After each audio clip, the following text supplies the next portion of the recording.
இப்போ யாருங்க பாசிசவாதி, யாருங்க மதவாதி, யாருங்க மதவெறி பிடிச்சி ஆள்றோம்? நவாஸ்கனி போலீஸ் கூட சண்டை போட்டுட்டு, அவர் மேலே போய், நான் பிரியாணி சாப்பிடுவேன், பிரியாணி கொண்டு போறேன், நான் கொண்டு போலாமான்னு பெர்மிஷன் வாங்கிட்டு போய், அங்க உட்காந்து சாப்பிட்டுட்டு, அது வீடியோ புகைப்படம் போடுறாருன்னா, அவர் எவ்வளோ பெரிய வக்கரன்னு பார்க்கணும். ஆனா அதே நவாஸ்கனி சொல்றாரு, "என் கூட இருந்தவங்க தான் சாப்பிட்டாங்க. நான் சாப்பிடல" அப்படின்றாரு. ஏங்க, என்ன இது இது பேச்சா?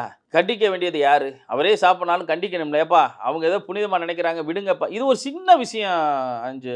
இது ஒரு பெரிய விஷயமே கிடையாது. "ஏப்பா, அவங்களுக்கு பிடிக்கலையா?" இப்ப அவங்களுக்கு பிடிக்காத நாங்க செய்ய மாட்டோம். அங்க சார்ந்து இயேசுநாதர கும்பிட்டுக்கிட்டு இருப்பாங்க. இங்கிட்டு அல்லாஹ்வ கும்பிட்டுக்கிட்டு பள்ளிவாசல்ல இந்த வீடியோ கூட இப்ப சமீபத்தில இருக்குது. உங்களுக்கு கூட நான் போட்டு விடுறேன். அத பாருங்க. அவங்கலாம் ஆனா இந்த 3 இடத்துலயும் இந்து இருப்பான். ஆனா, அவங்கவங்க இடத்துல மட்டும் தான் அவங்க இருப்பாங்க. பள்ளிவாசல விட்டு அவங்க வரமாட்டாங்க. சர்ச்சு அந்த சின்ன ஆலயத்த விட்டு அவங்க வரமாட்டாங்க. ஆனா 3 இடத்துலயும் இவன் இருப்பான். இப்ப யாருங்க பாசிசவாதி? யாருங்க மதவாதி? யாருங்க மதவெறி பிடிச்சு ஆள்றோம்? இந்துக்கள் என்னைக்குமே எல்லாத்தையும் வணங்கக்கூடியவங்க. இந்துக்கள் வந்து எந்த மதத்தையும் சாராமல், எந்த இதுக்கும் போகாம, இந்த அல்லானாலும் எங்களுக்கு சாமி தான்பா, இயேசுனாலும் சாமி தான்பா, எம்மதமும் சம்மதம் சொல்லக்கூடியவன பூரா எங்கள வந்து அடிக்கடி காயப்படுறாங்க. இத தாண்டி மேல இருந்ததுக்கான சிக்கந்தர் இருந்ததுக்காகவோ, தர்கா இருந்ததுக்கான எந்த சூடுகளும் இல்லை. ஆனால் 300 ஆண்டுகளுக்கு முன்னால அவங்க உருவாக்கிட்டாங்க. உருவாக்கப்பட்டது.